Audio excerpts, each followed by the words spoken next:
So for anybody that has seen the final experiment proving that the flat earth is completely fraudulent, Jeranism has put that out, and it's already been pulled apart completely. From telling us that it's so cold that they can't take deep breaths because it'll hurt their lungs, yet there's zero condensation coming out of their mouths as they're talking. Until, of course, that happens. Do you see what I'm saying? In order to have a fake alien invasion, which it appears they're setting up for, you have to first go after the flat earth community. Because if 3 out of 10 people don't believe in outer space, how are you going to pull off an alien invasion? You see what I'm saying? And that's exactly what they're doing right now.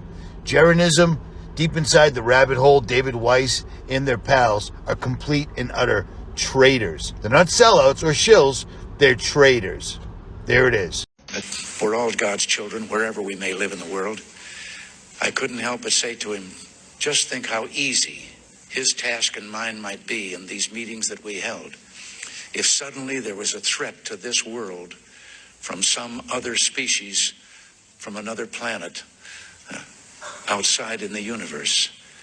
We'd forget all the little local differences that we have between our countries, and we would find out once and for all that we really are all human beings here on this earth together. Well, I don't suppose we can wait for some alien race to come down and threaten us, but I think that between us we can bring about that realization. Perhaps we need some outside universal threat to make us recognize this common bound. I occasionally think how quickly our differences worldwide would vanish if we were facing an alien threat from outside this world. And yet, I ask you, is not an alien force already among us? What could be more alien to the universal aspirations of our peoples than war? I met the late Dr. Wernher von Braun in early '74. At that time, von Braun was dying of cancer, but he assured me that he would live a few more years in order to tell me about the game that was being played, that game being the effort to weaponize space. The way he said it to me, there was no doubt in my mind that he knew something that he was too afraid to talk about. The strategy that Wernher von Braun taught me was that first the Russians are going to be considered to be the enemy. In fact, when I met him in '74, they were the enemy, the identified enemy. Then terrorists would be identified, and that was soon to follow. We heard a lot about terrorism. Then we were going to identify third world country crazies. We now call them nations of concern. And the next enemy was asteroids. Now at this point, he kind of chuckled the first time he said it. Asteroids, against asteroids, we're going to build space-based weapons. And the funniest one of all was against what he called aliens, extraterrestrials. That would be the final card. And over and over and over during the 4 years that I knew him and was giving his speeches for him, he would bring up that last card. And remember, Carol, the last card is the alien card. We're going to have to build space-based weapons against aliens. And all of it, he said, is a lie. A lie.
There's no pressure on you to convince the world of what you believe.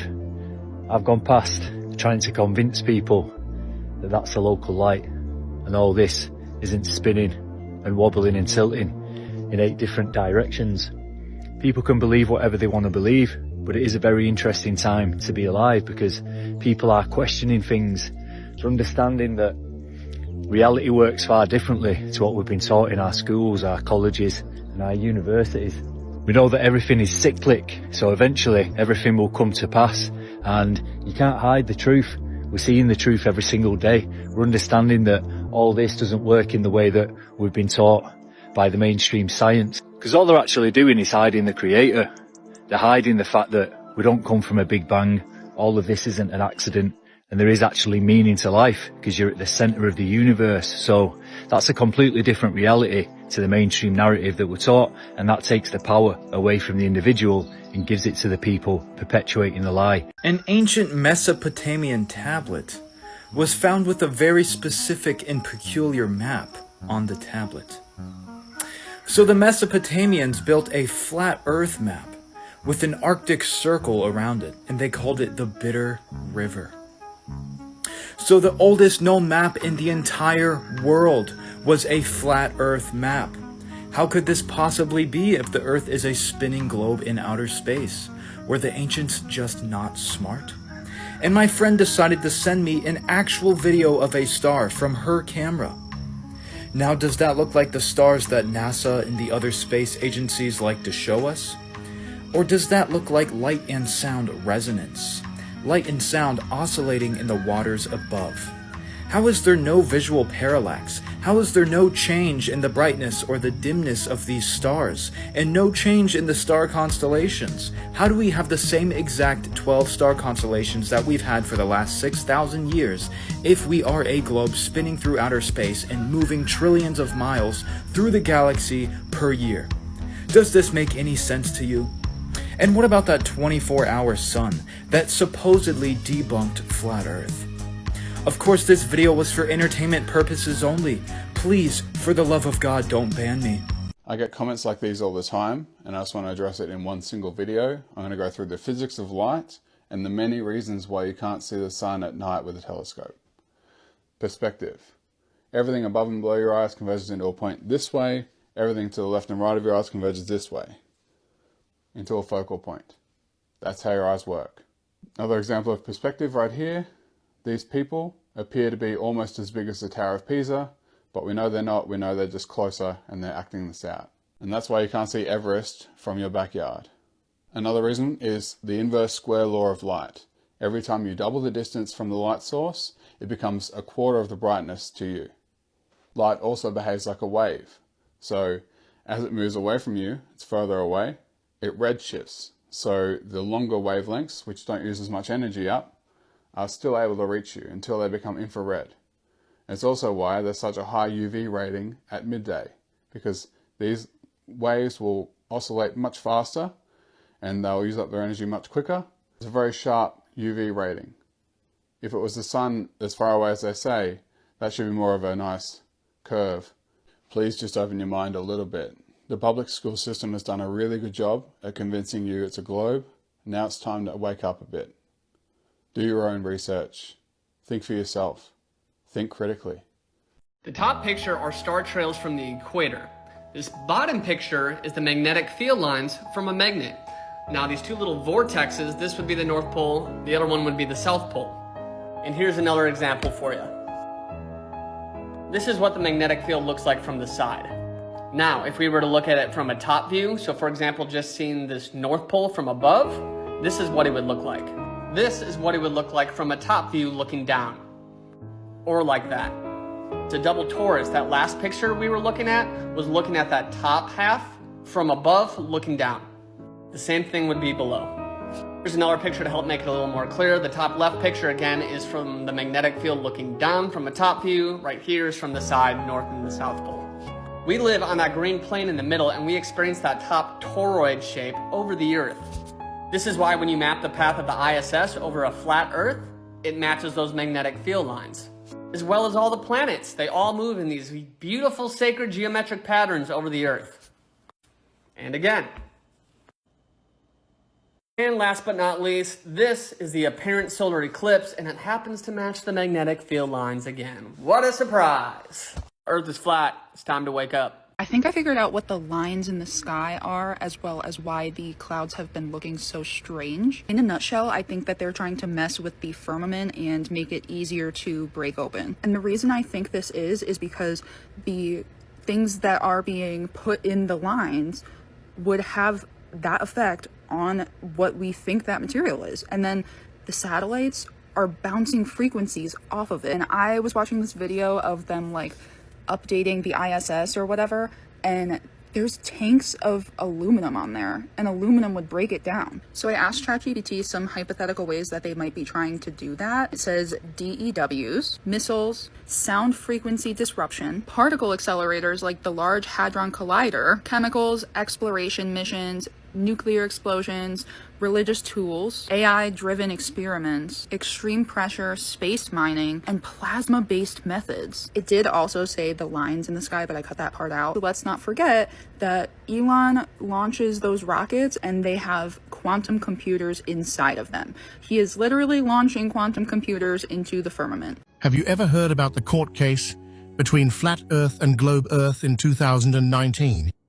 Two people took their debate to court in a civil case for about $10,000. But here's where it gets interesting. The case wasn't just about money, it was about proving whether the Earth is a globe or flat. Each side presented their evidence, and the winner would be decided based on which argument held up in court. Naturally, you'd assume the globe Earth side would win, right? I mean, we've been taught about a round Earth since we were kids. But that's not what happened. The judge ruled that there was zero evidence to prove the Earth is a globe, and the flat Earth side won the case. That's right, the side arguing for a flat Earth came out on top, and the story doesn't end there. The globe Earth advocate, upset by the ruling, went back to court for a second trial. You'd think they'd come prepared this time, right?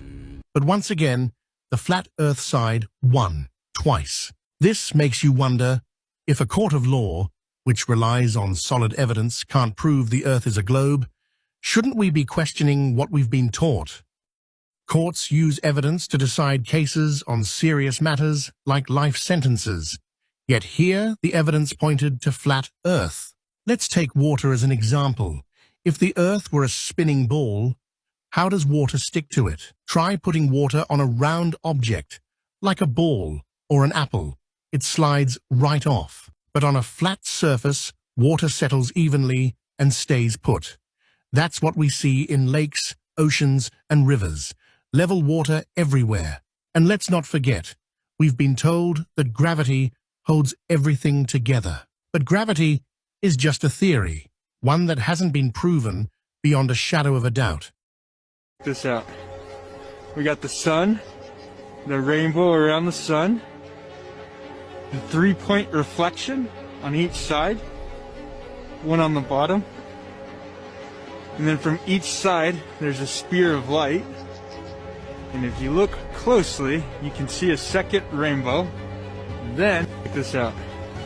We got the sun, the rainbow around the sun, the 3-point reflection on each side, one on the bottom, and then from each side there's a spear of light, and if you look closely you can see a second rainbow.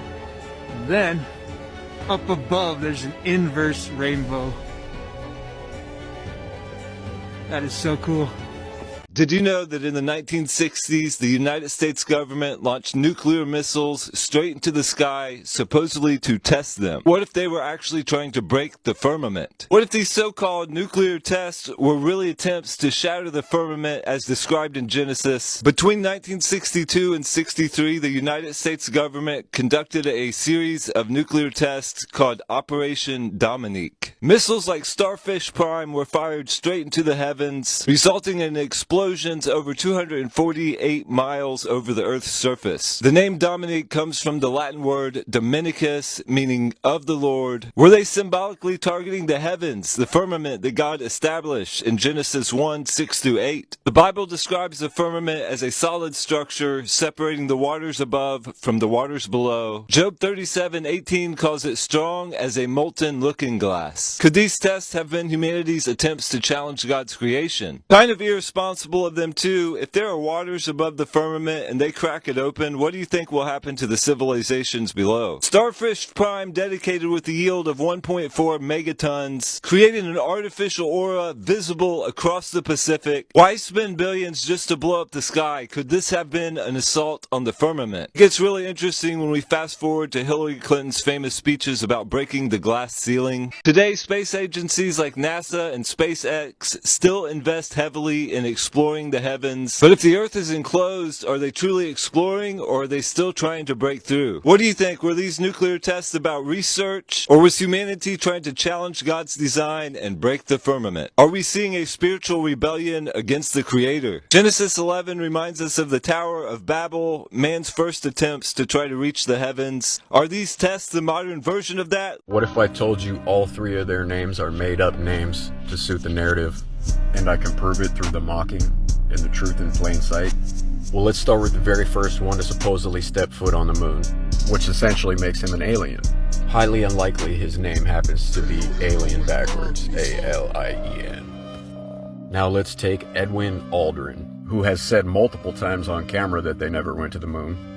I digress. I don't think it's a coincidence his last name, Aldrin, sounds suspiciously close to the fictional planet in Star Wars, Alderaan, or how in another big Hollywood movie, the fictional character's name is Buzz, which was Edwin Alderaan's nickname. Moving on to Mr. Charles Conrad, and if you follow me, this one's gonna hit for you. Another double C name. Not only that, but they gave him the nickname Pete. And since then, as tradition, astronauts have often been called Pete. You know I love that etymology. See where it comes from. To scheme, plot. That's your meaning of Pete. There you have it. There's your three most famous astronauts. It's truth in plain sight with the spelling even. The word "not" with the spelling N-A-U-T is always in association with sailors, ships, the sea. Breaking news. Austin Whitsitt, one of the actors invited by Pastor Will Duffy to fake a 24-hour sun in Antarctica, was caught vaping to fake breath condensation. The footage is going to be of Austin Whitsitt, and everyone, we've all seen it. Here it is. What's up now? So look, he just faked his breath, right? So this is him when he's faking his breath. Watch carefully again and listen to what he says.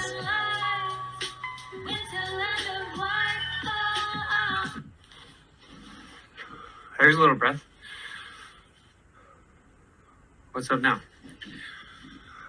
You have to take like deeper breaths, and it sucks. It hurts your lungs. Okay.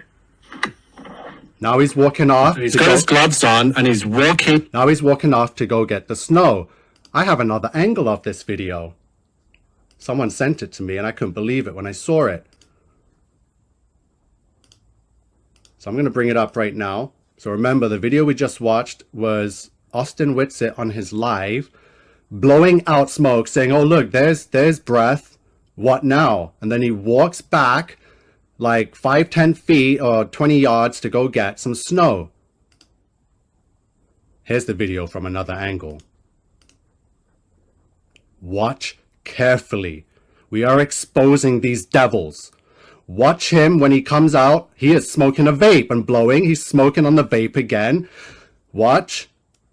And now he gets in front of the camera. He blows out smoke. He's putting on his gloves. And that's when he says, what now? Then he's walking back to pick up snow. Why is he walking 20 yards over there to pick up snow, to come back to the camera and then put it down? Look at these sus movements. Let's go back. So remember, he did go and puff on his vape and then stand in front of the camera and lie and say it was his breath. There he is smoking the vape. Then he takes a pull and he stands in front of the camera and blows it out. And then he's like, what now? There's breath. And now he's walking away to go get the snow. Now look at this. Can you see two different settings there? The only reason he walked over there to pick up snow, because what he's standing on over here is not real, which is what I've been trying to say. So everyone get on the videos, analyze it, and let's rip these people apart, right? There is a lot going on in this community right now, and we are going to get to the bottom of it. All the shills are getting exposed.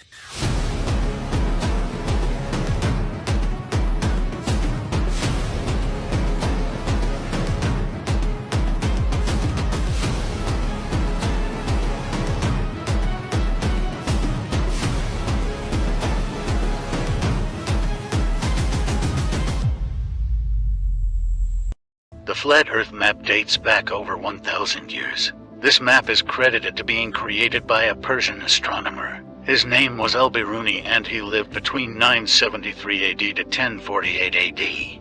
It's the official map of the United Nations and also the United States Geological Survey. It used to be present in many places before the creation of NASA and the Antarctic Treaty in 1959. Here you see it with Admiral Byrd.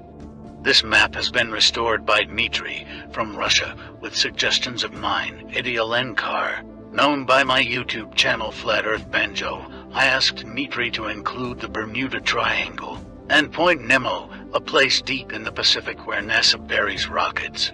Then Robert Tozzi, a professional mapmaker, came along and enhanced the map even more. There are many people now selling this map online, but if you could order it from my online store, I would greatly appreciate it. Visit my online store now and order one of the items. I humbly thank you.